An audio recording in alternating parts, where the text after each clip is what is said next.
Welcome to track number 9, where we inspire greatness.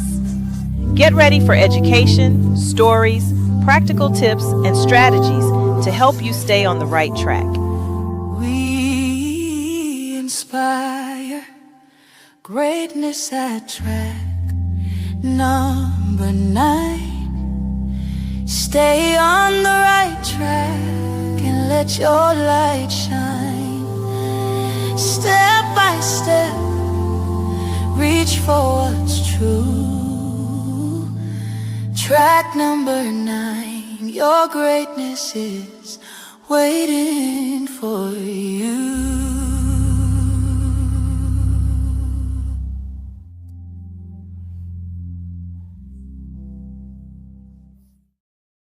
Good morning, good morning, good morning. Welcome to track number 9. This is our debut show. So, yep, you are here for our very first show. Grab your coffee, grab your tea. It's cold outside, but you are in the right place. The right place so we can all stay on track. I appreciate your support. So glad you're here. It's a chilly winter morning, but we thank God for it. Today in the studio, we have a few really awesome guests. Our first guest is Miss Talia McLaughlin. Miss Talia McLaughlin is a 17-year-old student at Coppin Academy. She aspires to be a early childhood development psychiatrist, if you will. But Miss Talia will tell you more about what she's going to do and how she's been successful.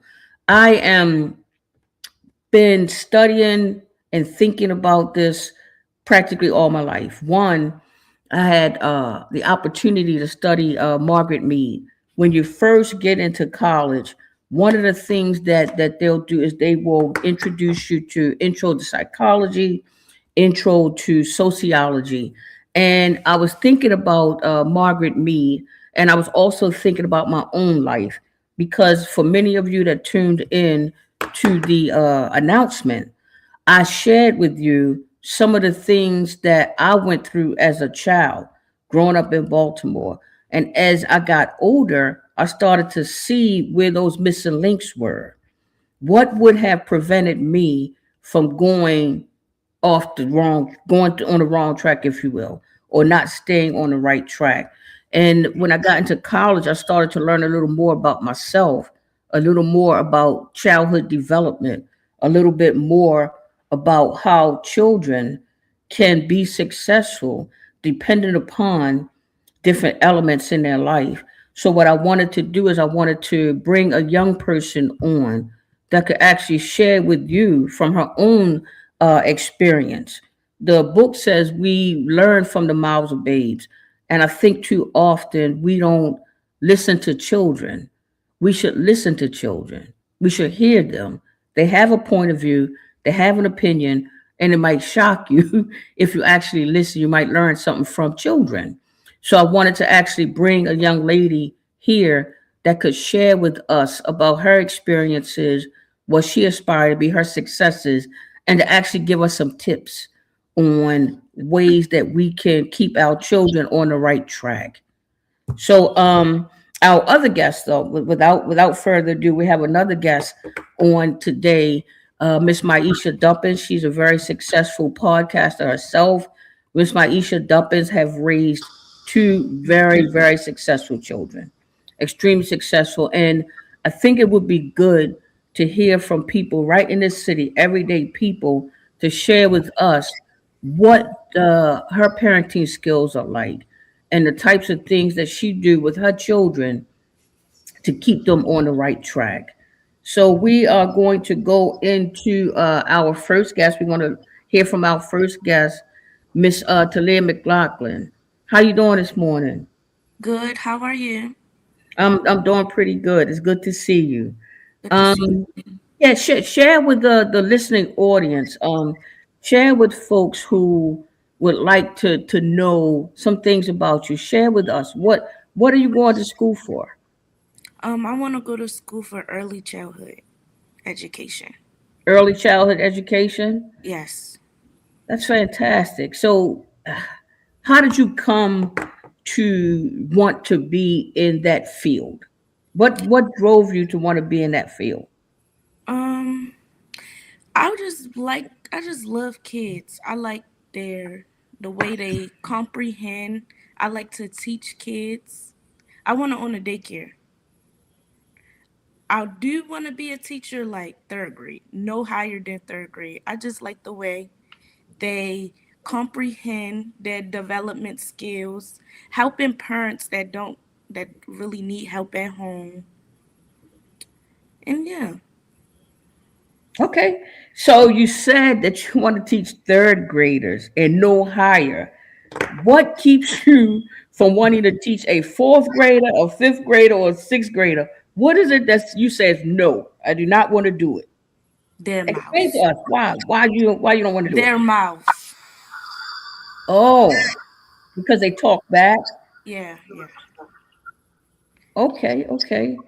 So let's say if I was the parent of one of those children that mouth off a lot, don't want to listen to the teacher, what would you suggest that would help to get that student to be able to be less mouthy and to pay attention more with the curriculum and the work? You have any suggestions? Um, I say they can go to therapy, have a talk with them at home. Yeah, that's what I would say. You suggest therapy for children? Yes, Okay. In the event that they're showing off in school and not listening to the teacher, you think therapy is a good suggestion for parents? yes. Okay. Okay. Well, let me let me ask you one more question, then we'll come back to you. We're gonna do a ping kind of round robin here, and I'm gonna go to our next guest, and then I'll come back to you. But the before I go to Miss Maisha Duppins, can you share with us what are some of the things that you have done because you have extremely good grades. You're really good grades. You have been taking college courses. So by the time you get in college, you would have already had some college classes out of the way. What are some of your habits? What is it that you do that has been making you so successful in school? Manage my time, stay motivated, have a really good support system. Always have a good support system around you. Um, ask if I need help in anything. And yeah, that's what I say. Number one is a good support system, though. Having a good support system. Yes. Okay. Having a good, I'm writing this stuff down because I want to make sure that I'm able to share this information with women that I know. I know single mothers who are in challenging situations, and they always, need assistance with because it's a village. It takes a village to raise a child. And I think that's one of the things that Miss Talia is getting to is that, and we talk about that often. We talk about our village. We talk about it takes a village to raise a child. So I want to make sure that I'm doing my part, and I always try. Anybody that's looking and that know me, as I mentioned in my announcement, that I just love human beings. Like Miss Talia just loved little people. She loved to watch them grow. She loved to watch them develop, which is absolutely fantastic. So I myself try to take as much information as I can, just some tidbits as we go throughout the show. The Department of Public Works is having their Y20, I think it's Y20. They're having their hiring event. I believe it starts soon. The applications are out. And what they will do is they will take a 18-year-old young person and they will bring them on, and it's almost like an apprenticeship style of work. They get paid. If they do well, they go right into a job. That's an opportunity. Oh, Sister Roxanne Prettyman, thank you. I see Brother Brock is here as well. Sarah Citroni, thank you guys. But that's an opportunity for young people to go into work. The other thing that I will make sure that I add as we go through, because I'm always, again, trying to drop some knowledge on us so that we do not continue to fall behind the ball and we can get on the right track.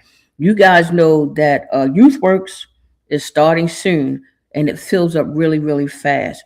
Soon as those applications go online, I believe it's in January, parents and guardians and just godmothers and aunties are trying to get these young people to work. So please make sure you stay on top of that. Um, but getting back to Miss Talia, one of the things that she had mentioned was therapy because oh, brother Kareem is here too. Good morning. One of the things Miss Talia mentioned was therapy, and that's something in some communities that's always been shunned upon. And therapy is not a bad thing, especially for young people. To get a young person into therapy to find out what's going on because children don't really open up and communicate like that. You'll have a child that comes home from school and they just sit around. You say, "What's wrong? What's going on?" "Oh, nothing." "What's going on?" "Oh, nothing." They could be getting bullied at school. All kinds of stuff could be going on. So sometimes when a child is not willing to open up and talk to you, it's okay to send that child to therapy, to talk to somebody else. Because sometimes children actually find it easier to talk to somebody outside of their family, believe it or not.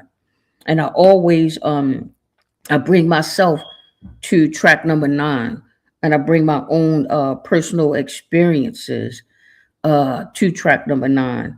And again, I always remember my grandmother saying, "That boy need to get on the right track." So that's what we're trying to do with this program. And all of the guests that we bring on are going to be everyday people to give us information to help us and our children get on the right track. And we appreciate Miss Talia. We'll come back to you. Now we want to talk to Miss Maisha Duppins. Miss Maisha Duppins is very successful podcaster. She has 2 beautiful children, and I know that it hadn't been easy raising her children. She's a single mom, and I know how difficult that can be, and I know some of the issues that she and her family had gone through. But for God, we always bring God in the center, but for God, God is absolutely amazing the way that He worked in our lives, the way that He deliver us through these things and get us to the other side. Um, Miss Maisha Duppins, we want to welcome you to track number 9. And the listening audience, I'm sure people that's listening have nieces, nephews, and just people that they mentor. And some of the folks that's listening, they work with young people. Some of the people they work with juveniles. So tell us what is one of the things is the keys to your success in raising your beautiful children. One of the things that's the key to my success is number one, I would just have to say God. Because without him, I don't believe that I would have made it as far as I have made it, especially when it comes to raising my children. Because parenting doesn't come with a manual. And I just knew that I didn't want them to be the product of the environment that we grew in. So I just, make sure I kept God at the forefront of everything. And he just began to move as I began to progress and begin to take care of my children. Amen. Amen. So share with us, because I initially wanted to have your youngest daughter Mhm. share with us some of the accomplishments that your children have achieved. Well, I'll start with my daughter. She's always been AB student since she's been in school. Very successful young lady. I help her along the way. She is now currently going in college. She This is her first year in college. She's attending Howard Community College right now. She had scholarships for there. She also has scholarships for HBCU, but she wants to finish at Howard Community College first before she transferred over, because she was in a Jump Start program her 11th and 12th grade year, where as though she were getting credits and things like that to help her. So when she got into college, she already had credits that she got from HCC. So she just wanted to finish at the community college before she branched off. And she's currently just growing, even in the college area. I will say on Christmas, she did tell me that she had an announcement, and I'm like, what is this announcement? So she was like, well, I got an announcement. She was like, it was a lot that I had to do to get into the program, had to do several essays and things like that. So she got accepted into going to study abroad. So in June, she'll be going to Greece for about a week and a half. So because of her essays and all the things that she did, they do pay for her to go. They did pay for, gave her $3,000 towards everything. They pay for airfare, free passport. So it's just different things that she got. So she's very happy about that. So I'm just glad that, at 18, she'll be 19 next month, that she's just staying on the right path, that I have taught her to stay on, and always teach her also, like, to make sure you keep God first, like, because without him, like, there is nothing that we can do. He's been everything, like, in our lives. So she's just been growing, like, and just doing great things with that. I have a son who is 23 years old. He's been looking into doing some things as far as trades. He say he want to do ACH vac. But at the moment, he is currently a supervisor at Champs. So he's working, and he's just doing great things as well. So I am just proud of him. He's into the live streaming and trying to get, like, his YouTube channel and different things up started, a clothing line and different things like that. So I'm just glad that they both, like, are on the right track, like, especially just being raised, like, by a single parent. Like, it was not easy at all. We've been through a lot of different things. He lost his father when he was 2 years old. So just, doing the best that I can and keeping him active in different things, like, to keep his mind on the right track, because I was the parent that was refusing to lose my children to the streets. Like, I grew up in the Sandtown, Winchester neighborhood, love my hood, like, with everything in me. But I just knew as I was becoming a parent that I couldn't have that same cycle for my children. So I just had to move away and just be more focused on them and make sure I can give them the best that I can give them. Well, I absolutely applaud you for the success. I have two questions that I want to ask that came up as you were talking. The first thing I wanted to know is, you had mentioned that your son lost his dad when he was only 2 years old. I can't even imagine what that is like, to be a 2 year old and just knowing your father just vaguely. How did you get through that? Because right now in our city, thank God, number one, the murder rate is going down. Mhm. Thank God for that. Thank God that violence and crime and all that stuff in our city, thank God, is on a decline. Mhm. Now, who's going to take responsibility for that? I don't know. Right. Everybody can share in it. It's okay. I'm just happy to see it. But I guess my question would be, with so many Mhm.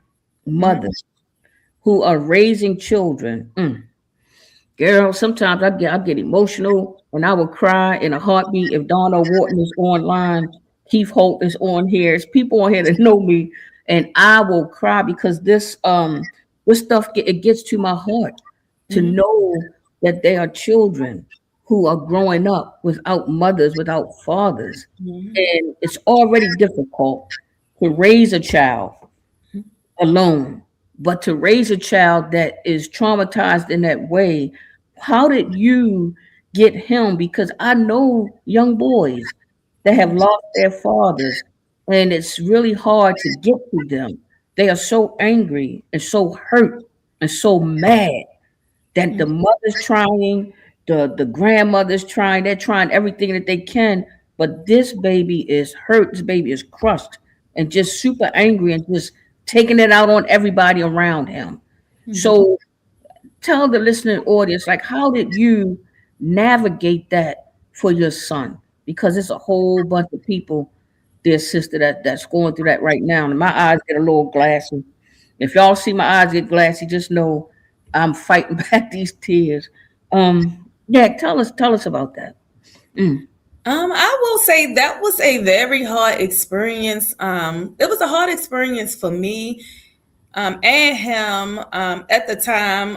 It was just us two. I didn't have my daughter then. So when this happened, I was about 23 years, and it was a lot to try to intake and to try to do at that moment back then, because he was like the first murder of the year for 2004.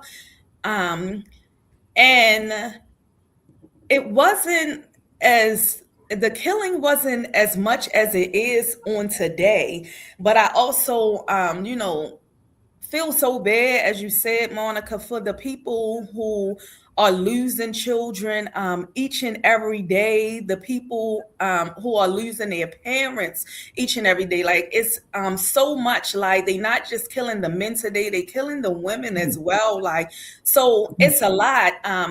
But I thank God that He allowed me to be able to navigate through it, because I was young myself, trying to actually process that. Okay, now I have to raise this young kid by myself. Like, what am I supposed to tell him? What am I supposed to say?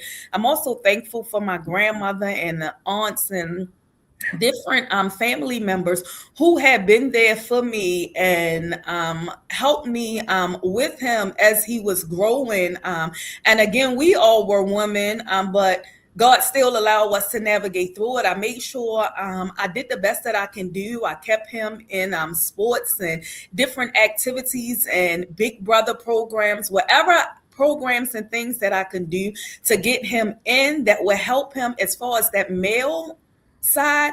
I would do so, because it's hard for mothers when it comes to the sons, because we can't teach them how to be men. But we can teach them to the best of our ability, as much as we can teach them. So I'm just grateful that he took heed into everything. And as he got older, because he was younger, he didn't understand it. But as he got older, he started asking questions in reference to his dad. So then you have to break all these things down. I did make sure that I had him in therapy and things like that. And after a while, he didn't want to do the therapy anymore. And I was okay with it, even though I wanted him to stay. But a lot of times guys are different, so they don't express their emotions as women do. So he held a lot of things in. He's even till this day, like, he's a very quiet person. He likes to joke and play, like, but he'll express things to me sometimes, or as the parent, we get to feel and we get to know, like, when they down or feel some type of way. So he still has his feelings, which he's entitled to, in different things. But I tried to tell him, don't allow it to take and get the best of him.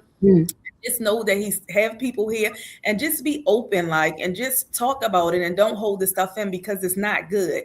So he always tell me how much he appreciate me, like, in all that I have done, like, in raising him. So I'm just glad that he stayed out of trouble, never been arrested, no record, no things like that at this age, because at this age you lose them. Because I feel like when these kids don't have their parents and stuff, like, they astray, they go different ways and stuff like that. And like, my grandmother had to raise me, so I understand, like, how people can feel and how you can lose yourself. But if you, as Talia said, have a support system and do the best that you can do and keep God first, I just always say, like, He will allow you to navigate through whatever that you have to navigate through. wow, I had a nerve to ask that question. It's a tough subject for me, and I do get emotional about it, because I think about the children, Yeah. and I know, again, I know what it was like for me as a child, and how yeah, I just know what the experience is like growing up in West Baltimore, and how difficult it can be, and to be a child and to not have a parent is so challenging. So I thank God for keeping me as well. The other thing that came up was that I was thinking about as we was talking. I was thinking about keeping children involved Mhm. because you had mentioned that. And what I had thought about was that financially, Mhm. to keep children involved in a socio-economically challenging space. And Mhm. that just simply means that there are some communities Mhm. where the recreation center might be there, but you have to pay for the Pop Warner uniform, Mhm. pay for the dance lessons, Mhm. pay. And I understand, that, these things got to operate and, it might not be able to be free. So the challenge of a mother taking her young child, whether it's female or male, and being able to keep them involved, sometimes that can be financially difficult because folks are struggling, But some people work in 2 and 3 jobs just to be able to pay their bills. So, do you have any suggestions on how can people look for free programs? And anybody that's watching, first let me say thank you.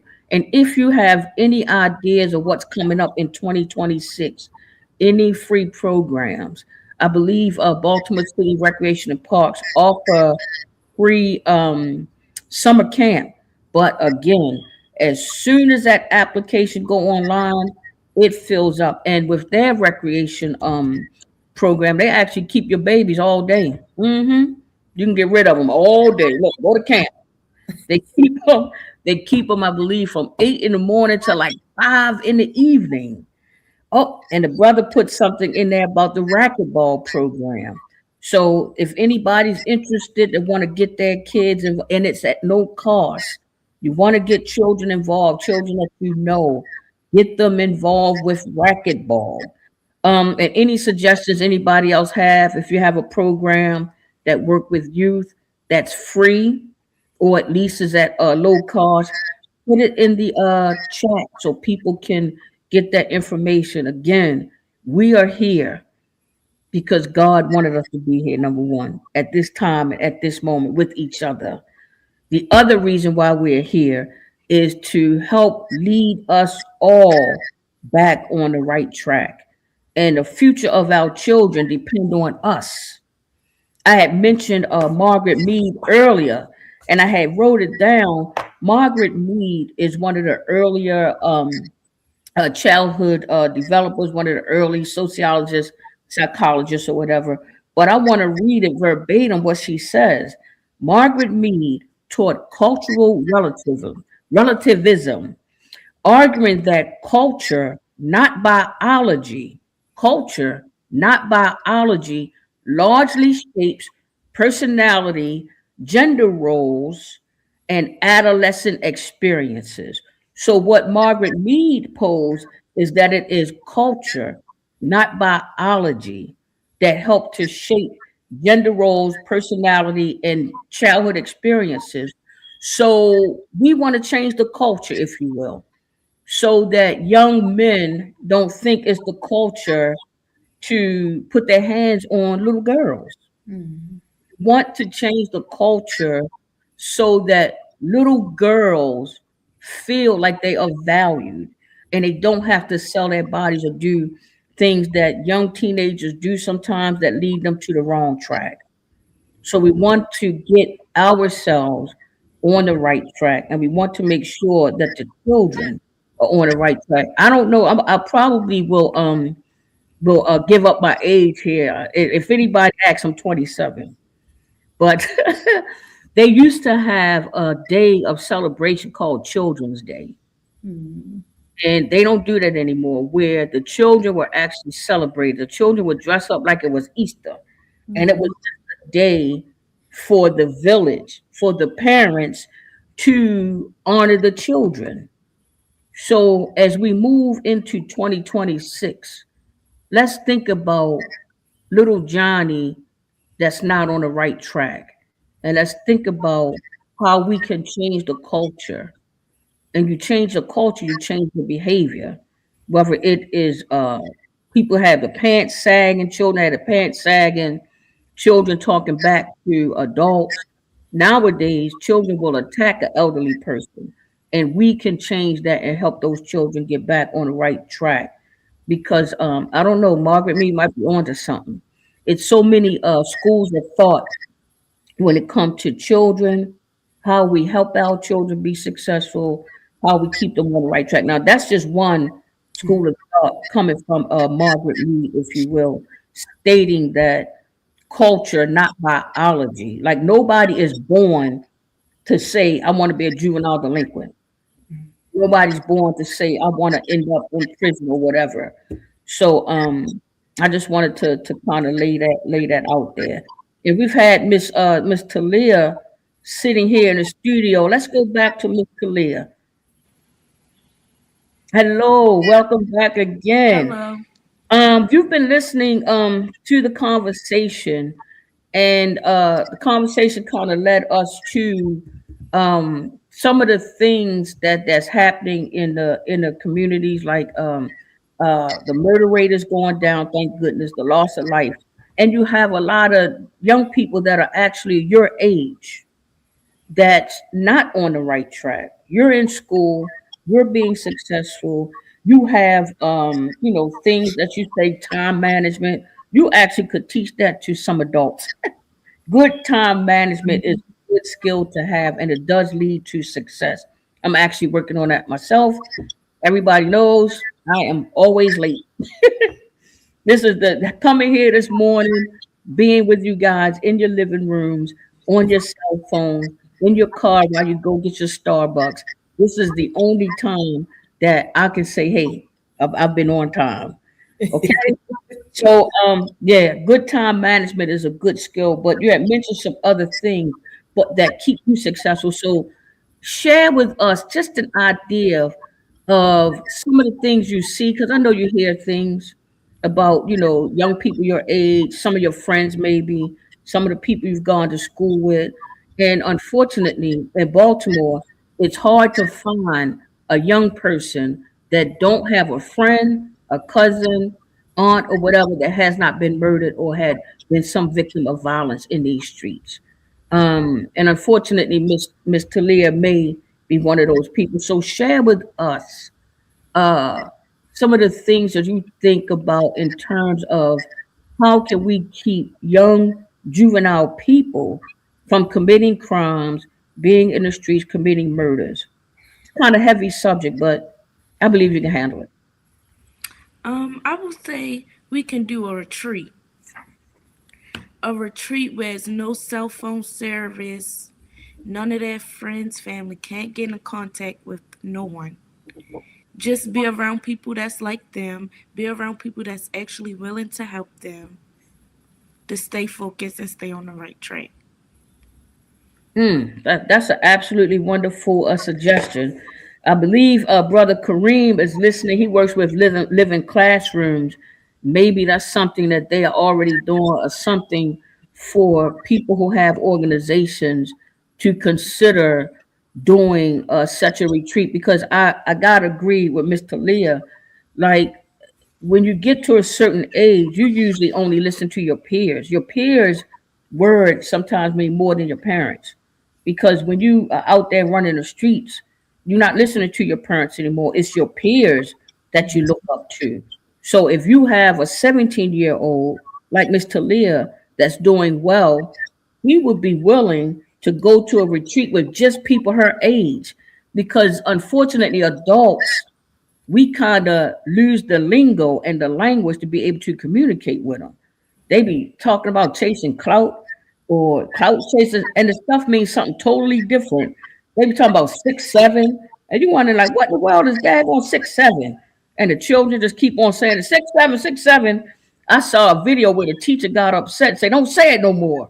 And the boy kept saying 6'7", 6'7". And it was hilarious. But I think that Miss Talia is on to something, is that the young people need to be around other young people. It's okay for Miss Monica to come and say, hey, I've been through this. I now work for, the state's attorney's office. I'm doing well. I have the Maryland Justice Project nonprofit organization. I'm a college graduate from the University of Baltimore. I can sit and tell young people that all day about my experiences, but a lot of times they don't connect with me because in their mind, they're like, what that old lady know? She don't know nothing. So it is a great idea to have the young people be the leaders, not the adults. The young people will be the leaders. Again, the good book, as my grandmother called it. I don't know if y'all know what the good book is, but in the good book, it always describes young leaders. David, young. These were young leaders. The disciples, they were young. It is young people that will lead us out of darkness, if you will. So I think we really have to depend on the young people Mm-hmm. to lead us and trust them. Put them in a place where they can be successful and allow them to help the other young people. So I'm throwing something out there for you for folks that do nonprofit work, that work with young people. Sometimes it's good to just fall back a little bit and put the young people in place. Let the young people be the leaders. The ones that's doing well, they will possibly help those other children get on the right track. Um, I wanted to go back one more time to Miss Maisha and to allow you to talk about your own podcast that you do and what drove you to want to do that. Okay. As far as the podcast, what made me wanted to do it was because I was doing I have a prayer line, and the prayer line, I have been doing the prayer line for about 5 years now. And I knew that I wanted to branch out a little bit more. And so that's what made me come up with the podcast. The name of the podcast is Unpacking. And the reason that I chose that name is because I wanted people to get on just so we can unpack some things. Whether it's young people, whether it's older people, I just wanted to be able to reach the people, reach the different communities, like bring the people in as one. So that was my main focus with doing that, along with other things that I begin to do. As I continue to navigate. If you don't mind me just saying one thing that Talia had said, as far as the retreat with the young people, that's one of my things too, like is to really try to get through to the young people. These young people today really, really need help, and they really need us. Some of them, they will listen to their peers. They will listen to some of the older ones. But if you think about like a retreat, if you think about not having any cell phones, if you think about that's just the way that you can be able to really just like branch off and just like get with them. I feel like technology today has really took a toll on our children. So I know that it's some pros with the technology things, but it's also some some pros and cons, like when it comes to it. And I think that it is what really got the kids' mindsets and different things like that today. So a lot of things that I do, as far as the podcast and as far as the prayer line, is just to be able to want to reach out to the people. Like I feel like, you know, a lot of people like they crying for help, they crying for the love, they crying for so much within their lives. And a lot of people, they don't know how to express the things and stuff like that. So I feel like with the podcast and with the prayer line, I'm able to just help those people. I have a lot of people who, even after the prayer line and things, they'll contact me or send me a text message and say, this was really for me. Like I really needed this. And so that's what gives me my push. Like, even in my go through, to be transparent and just continue like to go forward, like, and just help others. Like, that's just my main thing. Like, I just want to be able to help others, because I have been in the situation where I needed help myself, like, and was able to get it. And even if I wasn't able to get it, I knew different things like to do to be able to navigate through. So I just want to be able to help somebody else along the way. Like, we don't all the times have to be crabs in a barrel. Like, it's enough space and enough room for all of us. And I feel like instead of just pulling each other down, if we just hold on to one another and build each other up, that we can really like make a change. Like, we need that community back. We need that village back. We need just that strongness back. And that's some of the things that's really missing. And I believe if we get those things back, like, we can just continue to just grow. And with young people, a lot of times they don't want to hear from the older people. But I think like if you really sit down like and have conversation with them, if you can, that it really will help them along the way. Like, today's my birthday, and I came downstairs and my son like, "What's up, old head?"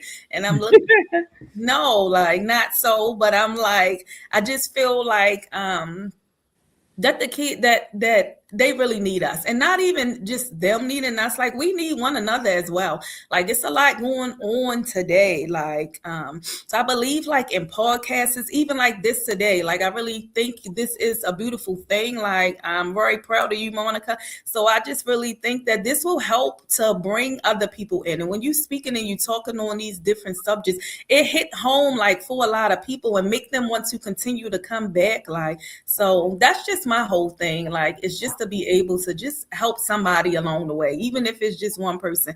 I'm blessed to be able to do that. Amen. Amen. How about that? I know Crystal Parker's tuned in. She does a lot of work over in the Coppin Heights area in West Baltimore. And I know the comments are jumping. And I Mhm. appreciate the people who are actually not just here listening, but are actually participating, because I feel like the community healing is a participatory sport. Unfortunately, some people will sit and watch the news and they will make comments, man, they need to do this with those kids. They need to do this with them kids. We are the parents. We're Mhm. the parents that why they out there doing that. And it is a participatory sport, if you will. So I appreciate all the activity that's in the comments, because we are going to learn from each other. Mhm. We are all collectively going to get on the right track, Mhm. and you can kind of sense and feel when there's a shift. Like when there is a shift, when God is moving and Mhm. aligning people, sometimes things don't happen until it's time.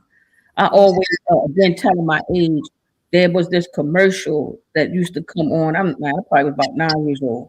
That used to say, "We will sell no wine before this time," and that was an Ernest and Julio commercial. They were selling wine. Now I wasn't 9 years old sipping wine. I just thought the commercial was interesting, but it kind of stuck with me, because nothing happens in God's universe unless it's supposed to. So again, Mhm.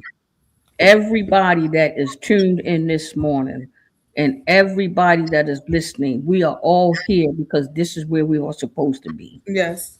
Some of us was like, man, I got to do this, I got to do that. But let me go ahead and tune in and see what Sister Monica is talking about. And I appreciate you guys. I always try to spread love, and I always try to be a person that's going to be present with our folks, with our people. So I appreciate, the reciprocation, them giving back and be willing to actually join me and sit down in this particular form and in this particular style. Um, but thinking about Miss Talia and what she had mentioned about a retreat, Mhm. it brings to mind when people talk about the rec centers are closed, the recreation centers are closed, they're closed, closed, closed. And one time on the news, I believe it was our former mayor, Catherine Pugh, was taking a community walk, and Mhm. somebody bust out and said, "Hey, ain't no rec centers open around here." And it was just sad because she was able to say, hey, a recreation center just opened right around the corner. It might have been Callow Hill, but one of those recreation centers was open.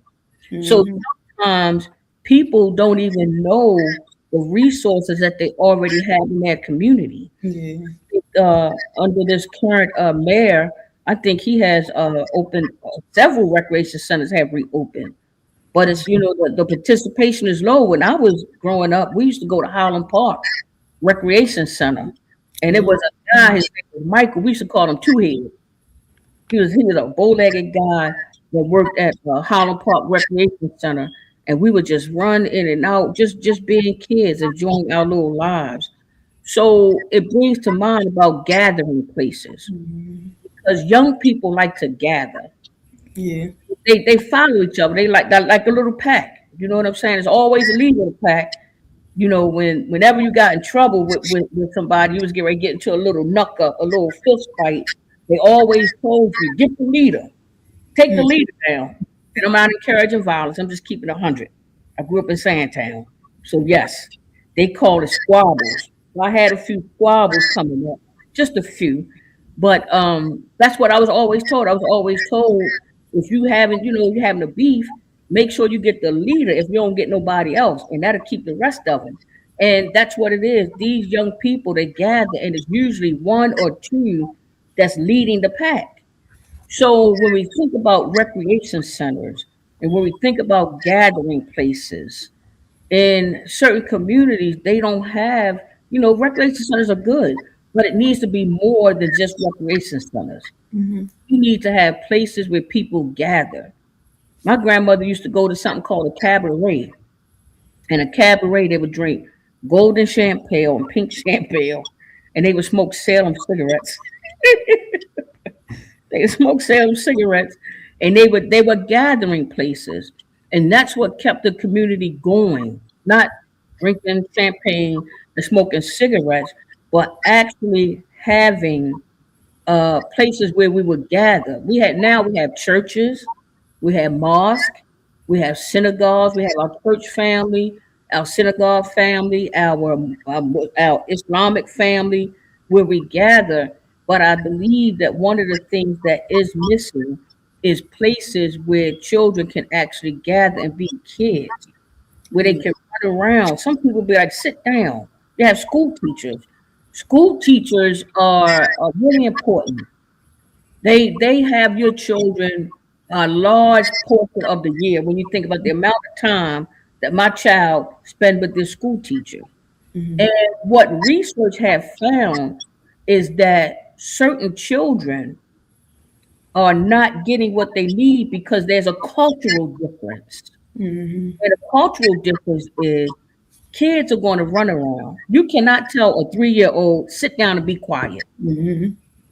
That's not going to work. So what has been happening, what I've seen over the last 30, 40 years is that therapists have been prescribing medication for children who are, just active. When I was young, I used to look out the window at school. I used to go to 28 elementary school, and I on Winchester, right there across from Lafayette Market. And I used to look out the window, girl. I would be thinking about Optimus Prime. I would be thinking about when I get home, I want to put a shirt around my neck and I want to jump off the top of the steps and fly down a banister because I loved me some superheroes. I was thinking about the cereal I'm going to eat and I'm going to watch Darkwing Duck when I get home. All that stuff was in my mind. I wasn't thinking about what the lady was saying. And it wasn't that I wasn't an intelligent child. I just had a very active imagination. So rather than them say, well, Monica, won't you come up here and draw your favorite superhero? They wasn't able to feed that. So sometimes our children are in schools and in places where the adults around them are not understanding them. Mm-hmm. So I think that schools and places where children gather and stuff, I think it's important that they have people around them that really understand them and not try to tell them, mom, oh yeah, some kids might need medication. Mm-hmm. but not all children. I'm glad they didn't give me. I'm glad my mother didn't give me. I was a mess. Good Lord, I could not keep still. That's all they said. Sit down, Monica. Be still. I was so active when I would go see my father. He lived on the 1500 block of Lanville Street. When I would go and see my father, he got paid every Tuesday. He worked at Sparrows Point. So I knew his payday. I would go around there to get me a couple of dollars so I could get a snowball or crazy cup or something. And I would just talk. He would always say, be still, be still. Oh, I was so hyped. When I talked, I used to just move. He used to tell me, be still. I say, all right, Dad. And I try to sit still. But again, I'm glad that my parents didn't consider put me on a doggone medication. We are coming down to our last 10 minutes. I believe we had some comments. Are we able to see some of those comments or chime in on those comments, Leon? Oh, brother Robert said, "Happy birthday, Maisha." Oh, He thank said, you. "I think you should make 2026 the year of the youth." That's a great idea, brother Robert. It's time for the village to step up, he said. And Sister Lolita said some therapists have been hard to find for youth. So maybe that's something that we should all consider. How do we actually get therapists for youth that match? Hmm. Sister Crystal said many of them are listening. They just don't want to admit it. They are also definitely watching the older people. They are waiting for real people to show up. They know fake. And I gotta agree. They do. They Are do. Yeah, because they sometimes they have look at our children as a dollar. Do you Hmm. they look at them? They had a judge. I don't know if you guys ever heard of this case, but they had a judge, not in this state, but this judge had was found guilty of taking juveniles and sending them to prison, and they were giving them a kickback. They were giving them a kickback. Some really minor stuff. The kid might have had an argument with their parent or something like that, but this judge was responsible for filling up this juvenile facility. That's why these places should never be privatized. Because if people spent their money to build this, they want it filled so that they can make money. They privatize prisons for the sake of money. Should never be privatized because lest you fall into that trap that that gentleman had fell into, that judge, to send those children to prison unnecessarily. I think we got another comment. Parents needs some support as well. They are trying and doing their best. We have to ask and seek the help. Some may be ashamed. And that's true. That's why I had asked our guest, Miss Maisha Duppins, what are some free things that children can have access to, that parents can have access to. Miss Crystal says provide safe spaces for young people to speak, lead, and be heard. Exactly. I think Miss Talia came up with a great idea. And Brock said, train up the child in the way they should go, and they will not depart from it. That's Proverbs 22:6. Amen. And I definitely got to agree with that because we look at some situations and we say to ourselves, well, that's what they used to say. They used to say, who raised that child? Who raised that child? Because we are children that become adults. And when you see adults that exhibit certain behavior, then it kind of lets you know there's an indication of how this person was raised, which is really important. Miss Sarah Citroni says it's refreshing to talk about the next generation. Get them off social media and begin talking. She says, thank you all for the spotlight, for spotlighting this. Thank you, Sarah. Hopefully one day I can have you on the show. And I think Sarah is absolutely right in that spotlighting this will help contribute to what I hope would be some change moving forward, or some possible things coming together to think about a gathering place for these young people, and to consider what Miss Talia had talked about and what Crystal had shared in the comments, to have young people be the leaders. And again, I see a lot of different organizations that are working with youth, but I don't necessarily see the youth being the leaders and leading the group and be the ones to be able to lead their peers, if you will. Let me see. Brock says you are all on the right path. The thinking is congratulatory. However, Lady Talia has a gem that we have to explore. Okay. Well, I'm sure Miss Talia thanks you. Mr. Brock says that you have a gem of an idea when you had spoke about having retreats and having young people be the ones to communicate with young people. He seems to think that that's a gem. We are coming Thank you. down to, yes, ma'am. We're coming down to our last 5 minutes. And thank you everybody for joining us. But before we go, we want to hear from our guests one last time. Is there anything, Ms. Talia, that you want to add to the conversation? You have so many people that's in the chat that have ideas. But again, this is really about listening to the young people and also listening to parents of young people who are on the right track. You have any parting words, anything that you want to share with the listening audience? Yes, one thing. Yes, Support your ma'am. kids. Support your kids. Listen to what they have to say. Do not judge. You heard it. Support your kids. Do not judge. Yeah, well, I gotta be honest. You guys know I keep it 100.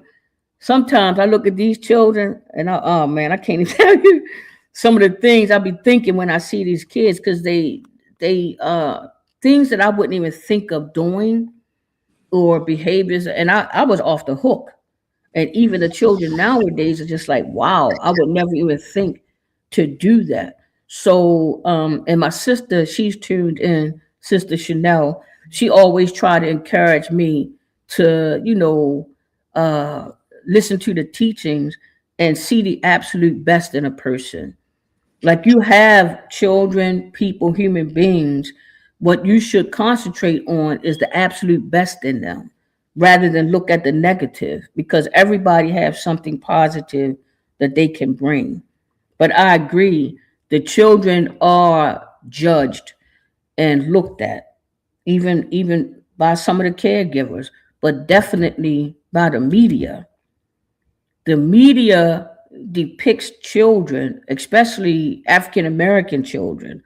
They depict them in a certain way that is wow. I think about we won't be talking a lot about politics, but I do think about Hillary Clinton husband calling young kids predators, and I think about how some of the headlines read about children. So the media and the things that they depict about children helps to add to that mindset about children. And I found that when I sit down and talk to some of those children, they are, like Crystal said, they looking for love. And I think Sister Lolita said that they are looking for love. They are looking for people that actually care about them and they will be responsive to you. You show a child that I love you, I care for you, and I support you, you would be surprised. That same child that you think is the absolute worst, you would be surprised at how they respond. It and again, I'm not gonna get emotional. I'm trying not to. But sometimes I think about children and when I have the interaction with them and I might hug them and I might say, hey, I love you. And the response that I get is just it's heartbreaking because I know that these children don't hear that.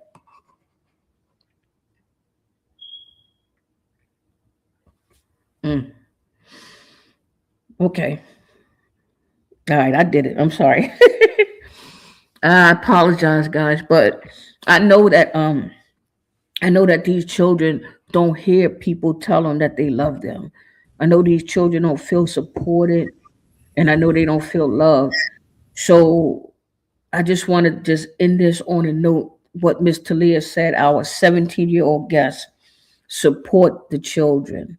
Don't judge them. Support them, care for them, so that we can all be on the right track, because the children are our future. They are the ones who are going to take over this planet.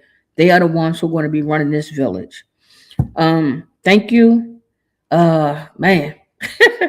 Okay. Anyway, I love you guys. I love y'all. And as I mentioned in my announcement, that every Saturday I get a chance to tell everybody that's listening that I love you. I get a chance to give you a virtual hug every Saturday at 9 a.m. Trust me, I'm not perfect. I'm trying to get on the right track myself. But hopefully, collectively and together, we can all get on the right track and just see some really beautiful outcomes. I appreciate y'all tuning in to track number 9. And don't mind my little glossy eyes, please. God bless you guys. I appreciate you so much. I look forward to seeing you next Saturday. And email me. You got my email if you have any suggestions, if you have any comments about today's show, if you have any information on free things that parents can do for their children, if you have any ideas about having that retreat with Miss Talia, then email me at info@marylandjusticeproject.org. Sarah, Brock, Crystal, Sister Chanel, Sister Lolita. I am my brother Keith Holt. That's my man. Everybody that tuned in. I don't know if Darnell here, but that's my main Apple Scrabble, Darnell Wharton. Anyway, I appreciate you guys. Thank you so much. Have a wonderful Saturday. See you next week. We inspire greatness at track number 9. Stay on the right track and let your light shine. Step by step, reach for what's true. Track number 9, your greatness is waiting for you.